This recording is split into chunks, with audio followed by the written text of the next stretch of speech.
ಮುಂದಿನ ಸುದ್ದಿ ಈ ರೀತಿ ಆಗಿದೆ.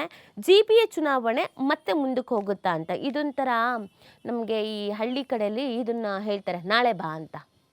ಹಂಗಾಗ್ಬಿಟ್ಟಿದೆ GPA ಚುನಾವಣೆ. ನಾಳೆ ಬಾ, ನಾಳೆ ಬಾ, ನಾಳೆ ಬಾ. ಯಾವತ್ತು ಮನೆ ಹತ್ರ ಹೋದರೂ ಬೋರ್ಡು ನಾಳೆ ಬಾ ಅಂತ. ಸೊ ನೀವು ನಾಳೆ ಹೋದರೂ ನಾಳೆ ಬಾನೇನೆ. ಹಂಗಾಗ್ಬಿಟ್ಟಿದೆ ಈ GPA ಚುನಾವಣೆ. ಮುಂದಕ್ಕೆ ಹೋಗ್ತಾನೆ ಇದೆ. ಇವರಿಗೆ ಇಚ್ಛಾಶಕ್ತಿ ಕೊರತೆ ಇದೆಯೋ, ಮಾಡಬೇಕು ಅನ್ನೋ ಮೈಂಡ್ಸೆಟ್ಟಲ್ಲಿ ಇದ್ದಾರೋ, ಮಾಡಲೇಬಾರ್ದು ಅನ್ನೋದಿದೆಯೋ, ಒಟ್ಟು ಯಾರಿಗೂ ಬೇಕಾಗಿಲ್ಲ GPA ಚುನಾವಣೆ. ನಿಮಗೆ ನಗರದ ಅಭಿವೃದ್ಧಿ ಹೆಂಗಾಗುತ್ತೋ ಗೊತ್ತಿಲ್ಲ. ಅದಕ್ಕೊಂದು ಹೇಳೋರು ಕೇಳೋರು ಗತಿ ಇಲ್ಲ ಅನ್ನೋ ಪರಿಸ್ಥಿತಿಗೆ ಬಂದ್ಬಿಟ್ಟಿದೆ. ಸೊ ಈಗ ನೋಡಿ ಮತ್ತೆ ಮುಂದಕ್ಕೆ ಹೋಗೋ ಚಾನ್ಸಸ್ ಇದೆ ಅಂತ ಕಾಣಿಸ್ತಾ ಇದೆ. ಡಿಸೆಂಬರ್ವರೆಗೆ ಸುಪ್ರೀಂನಿಂದ ಸಮಯ ಕೇಳಿರುವಂಥದ್ದು ಸರ್ಕಾರ. ಇವರು ಸಮಯ ಕೇಳ್ತಾನೇ ಇದ್ದಾರೆ. ಎಲ್ಲ ಅಂದ್ಕೊಂಡಂಗೆ ಆಗಿದ್ರೆ ಆಗಸ್ಟಲ್ಲಿ ನೆಕ್ಸ್ಟ್ ಮಂತಲ್ಲೇ ಚುನಾವಣೆ ಆಗಬೇಕಾಗಿತ್ತು. ನಮಗೆ ಸಿಬ್ಬಂದಿ ಕೊರತೆ ಇದೆ. ಈಗೆಲ್ಲ ಬೇರೆದಕ್ಕೆಲ್ಲ ಸಿಬ್ಬಂದಿಗಳನ್ನು ಬಳಕೆ ಮಾಡ್ಕೊಳ್ತಾ ಇರೋದ್ರಿಂದ ಸಿಬ್ಬಂದಿ ಕೊರತೆ ಇದೆ. ಆಮೇಲೆ ಗ್ರಾಮ ಪಂಚಾಯತಿ ಚುನಾವಣೆ, ತಾಲೂಕ್ ಪಂಚಾಯತಿ ಚುನಾವಣೆ, ಇದ್ರ ಬಗ್ಗೆ ಫೋಕಸ್ ಮಾಡ್ತಾ ಇದ್ದೀವಿ, ಕಷ್ಟ ಆಗ್ತಾ ಇದೆ, ಹೀಗೆಲ್ಲ ಹೇಳಿದರು ಆಯಿತಾ. ಈಗ ಮತ್ತೆ ಡಿಸೆಂಬರು ಅಂತ ಹೇಳ್ತಾ ಇದ್ದಾರೆ. ನೋಡಿ, ಮತದಾರರ ಪಟ್ಟಿಯು ವಿಶೇಷ ಸಮಗ್ರ ಪರಿಷ್ಕರಣೆ ನಡೀತಿರೋದ್ರಿಂದ ಎಗೇನ್ ಮತ್ತೆ ರೀಸನ್ಸ್ ಕೊಡ್ತಾ ಇದ್ದಾರೆ. 5 ಪಾಲಿಕೆಗಳ ಚುನಾವಣೆ ನಡೆಸೋಕೆ ಹೆಚ್ಚಿನ ಕಾಲಾವಕಾಶ ನೀಡಬೇಕು ಅಂತ ಕೋರಿ ಗ್ರೇಟರ್ ಬೆಂಗಳೂರು ಪ್ರಾಧಿಕಾರವು ಸುಪ್ರೀಂ ಕೋರ್ಟ್ ಮೊರೆ ಹೋಗಿದೆ.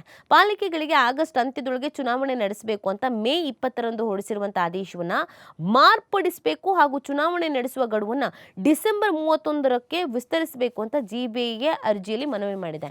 ನಿಮಗೆ ಡಿಸೆಂಬರ್ ಬರ್ತಿದ್ದಂಗೆ ಮತ್ತೊಂದ್ಸತಿ ಅರ್ಜಿ ಸಲ್ಲಿಕೆ ಮಾಡ್ತಾರೆ, ಮತ್ತೊಂಚೂರು ಆಗಸ್ಟಲ್ಲಿ ಮಾಡಿ ಅಂತ. ಯಾಕೆ ಇಷ್ಟನೇ ಇಲ್ಲ, GPA ಚುನಾವಣೆ ನಡೆಸಬೇಕು ಅನ್ನೋ ಮೈಂಡ್ಸೆಟ್ಗಳಿಗೆ ಇವ್ರು ಬರ್ತಾ ಇಲ್ಲ.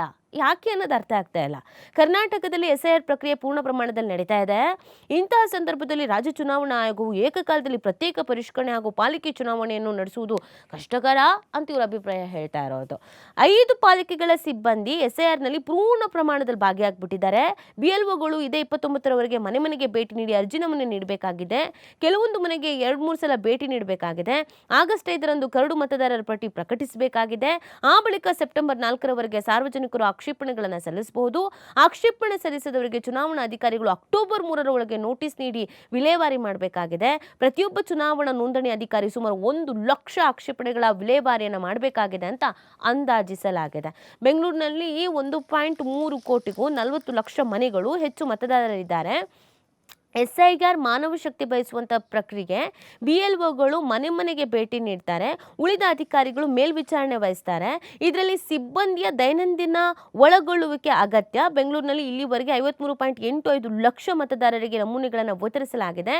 SIRನಲ್ಲಿ ತೊಡಗಿರುವಂಥ ಸಿಬ್ಬಂದಿಗೆ ಪಾಲಿಕೆ ಚುನಾವಣೆಯಲ್ಲೂ ಭಾಗಿಯಾಗಬೇಕಾಗಿದೆ ಅಂತ GPA ಹೇಳ್ತಾ ಇರೋದು. ಅಂದರೆ ಸಿಬ್ಬಂದಿ ಕೊರತೆ ಇದೆ. ಈಗ SIRಲ್ಲಿ ಭಾಗಿಯಾಗಿದ್ದಾರೆ, ಅವರೇ GPAಗೂ ಕೂಡ ಭಾಗಿಯಾಗಬೇಕಾಗುತ್ತೆ. ನಮ್ಮ ಹತ್ರ ಸಿಬ್ಬಂದಿಗೆ ಇಲ್ಲ, ಸೊ ಹಂಗಾಗದೇ ಇಲ್ಲ. ಸೆಪ್ಟೆಂಬರ್ವರೆಗೂ ಅಕ್ಟೋಬರ್ವರೆಗೂ ಇದೇ ಆಗೋಗುತ್ತೆ. ದಯವಿಟ್ಟು ಡಿಸೆಂಬರಿಗೆ ನಮ್ಗೆ ಅವಕಾಶ ಮಾಡಿಕೊಡಿ ಅಂತ ಕೇಳ್ಕೊಳ್ತಾ ಇದ್ದಾರೆ.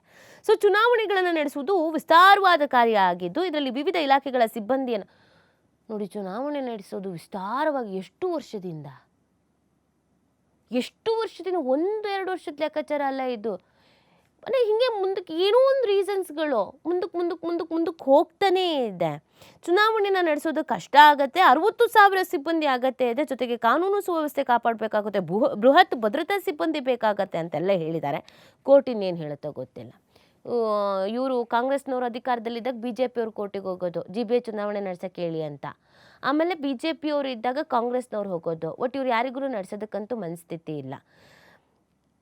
ಈ GPA ಚುನಾವಣೆ ನಿರ್ಲಕ್ಷ್ಯಕ್ಕೊಳಗಾಗಿರೋ ಥರ ಅನಿಸ್ತಾ ಇದೆ ಇದು. ಸೊ ಹಾಗಾಗಿ ಈಗ ಕೋರ್ಟ್ನಲ್ಲಿ ಏನು ಆದೇಶ ಬರುತ್ತೆ ನೋಡಬೇಕಾಗತ್ತೆ. ಸಮಯ ಕೊಟ್ಟು ಕೋರ್ಟ್ನಲ್ಲಿ ಸಾಕಾಗೋಗಿದೆ. ಈಗೇನು ಹೇಳ್ತಾರೆ ನೋಡಬೇಕಾಗತ್ತೆ.